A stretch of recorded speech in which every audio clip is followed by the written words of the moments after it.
The Golden Menorah is moving through Rome. Thousands of people have come to see it.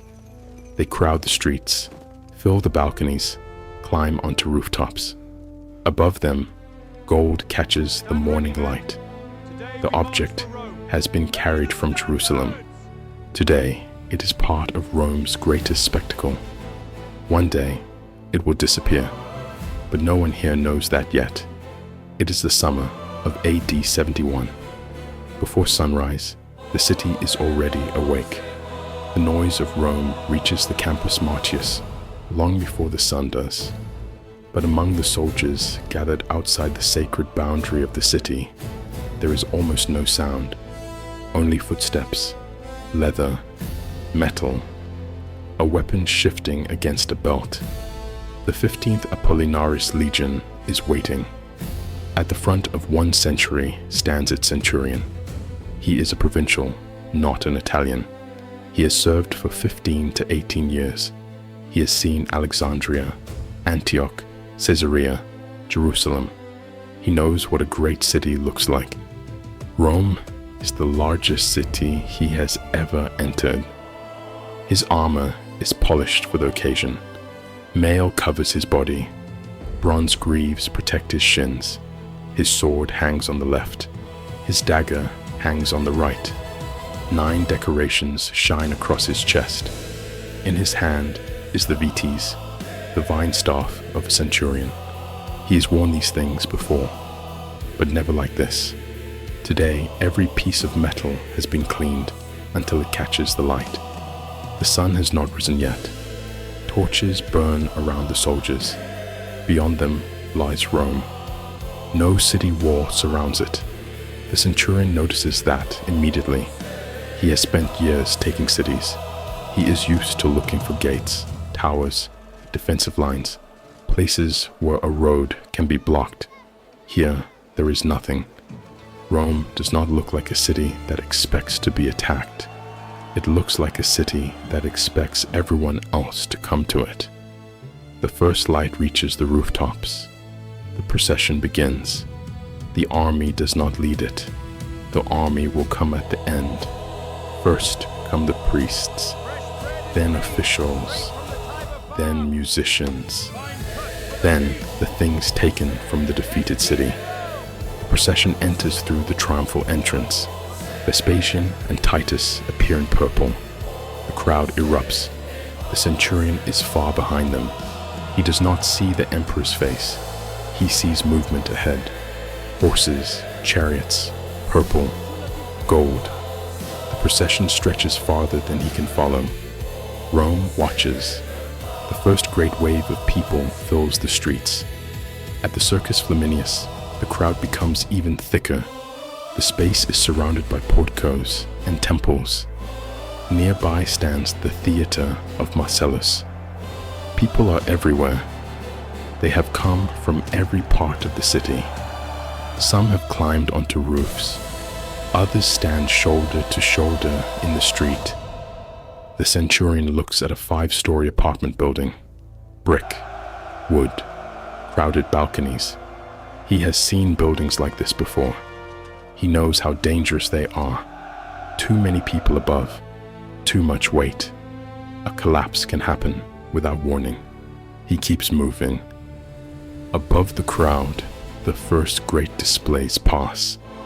Silver, gold, ivory, precious stones, fabrics from distant lands, statues of enormous size. Everything moves slowly through the city. The wealth of a conquered country is being turned into a public spectacle, but beneath it, Rome remains ordinary. A merchant shouts at a customer. An animal blocks the street. Someone carries water. Smoke rises from a cooking fire. The smell of food hangs over the road. The procession reaches the velabrum. The ground drops toward the river. This is an old commercial quarter. Boats can reach this low ground when the Tiber rises. Markets fill the streets. Meat hangs from wooden frames. Butchers work with knives. Bread is being sold. People push through the crowd carrying baskets. And between the stalls, the triumph continues. Gold passes beside meat. A golden object moves past a table covered with food. The centurion sees how much there is. Then he sees who is not buying it. Some people stand outside the market with nothing in their hands. The city is full, but not everyone is eating. The smell of the meat brings something back. Not Rome, the East, a city behind walls, a long siege, people who have nothing left to eat. Leather belts are cut apart, pieces are boiled. Anything that can be swallowed becomes food. The memory lasts only a moment. Then the market is in front of him again. Fresh meat, bread, crowds, Rome. The procession continues. The prisoners appear. 700 of them have been selected. They are dressed carefully.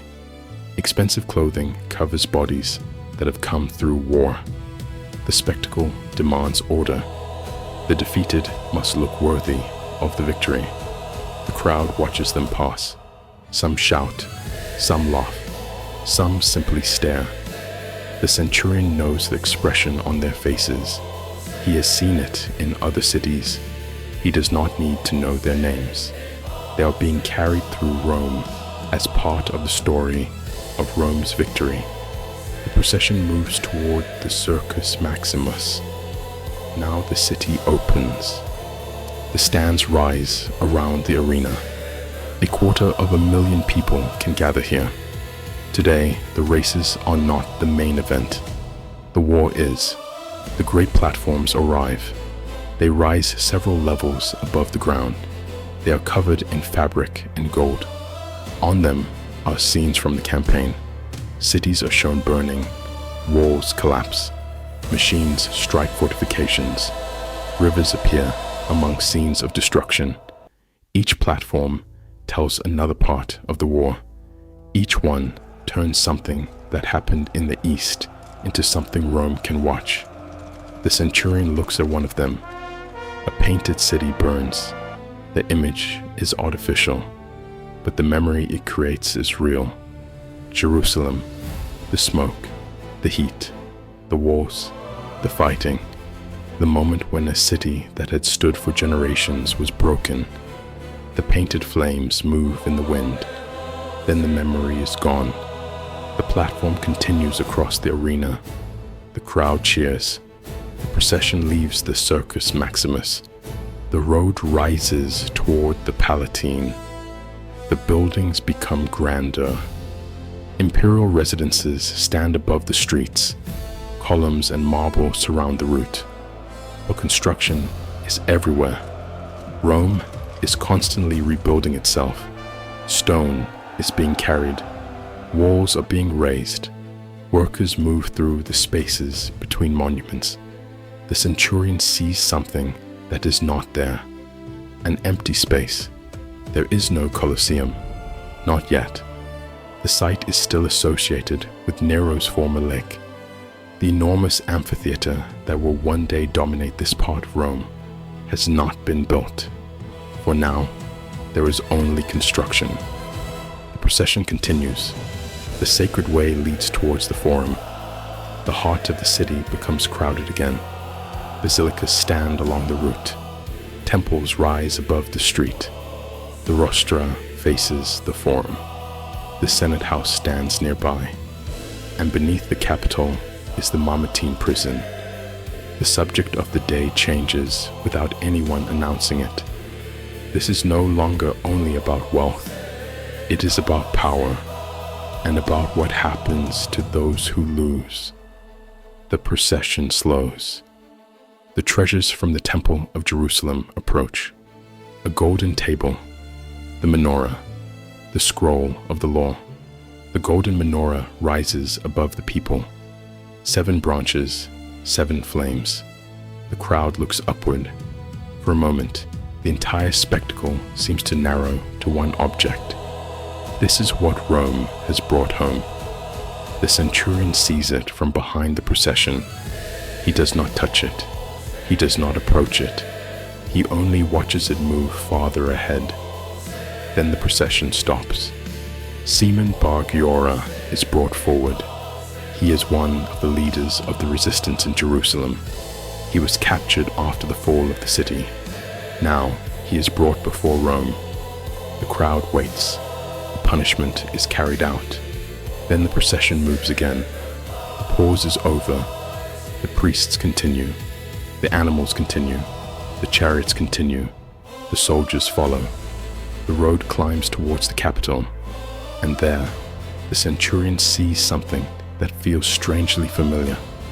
The temple of Jupiter, or what remains of it. The building has been damaged by fire.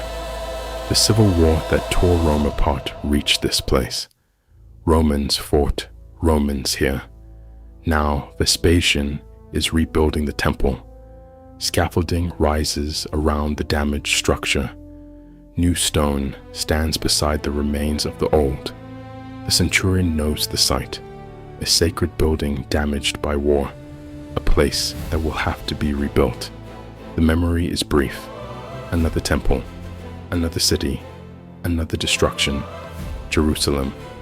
The memory fades. The capital remains. The procession reaches the temple. The final ceremonies begin. The sacrifices, the feast. The triumph is complete. For those at the top, the celebration continues. For those below, the streets begin to empty. The platforms are taken apart. The fabrics disappear. The gold is carried away. The spectacle that filled the streets in the morning slowly leaves them. The centurion walks with his men. He has spent the entire day moving through a city he had never seen before. Now the streets are quieter. He has seen wealth, prisoners, temples, markets, crowds, and a city without walls. He does not think about history. He does not know what this day will become. He thinks about his service, about the years still ahead, about retirement still far away. Perhaps one day, land. Perhaps one day, a place of his own. But not yet. Night settles over Rome. On the capital, the feast continues. Below, money is being distributed. The streets grow dark. The city returns to itself. The victory is over, but the war is not. Masada will hold out for another 2 years. The triumph has come before the final resistance has ended. The money from this war will help transform Rome. The enormous construction project near Nero's former lake will become the Colosseum. It will open 9 years later. Vespasian will not live to see it completed. Titus will become emperor. He will die at 41, and the Golden Menorah will disappear. The people who see it today cannot know that. They only know that it is here. They see the gold. They see the 7 branches. They see it pass through the streets of Rome. Then it is gone from their sight. The city grows quiet. The torches burn lower. The last soldiers disappear into the darkness. The feast continues above. The streets remain below. And somewhere inside Rome, the object that thousands watch today is being put away. For now, the menorah still exists. For now, Rome still knows where it is. For now, this is only one day, one triumph, one city, one summer in AD 71, and one golden light that has not yet disappeared.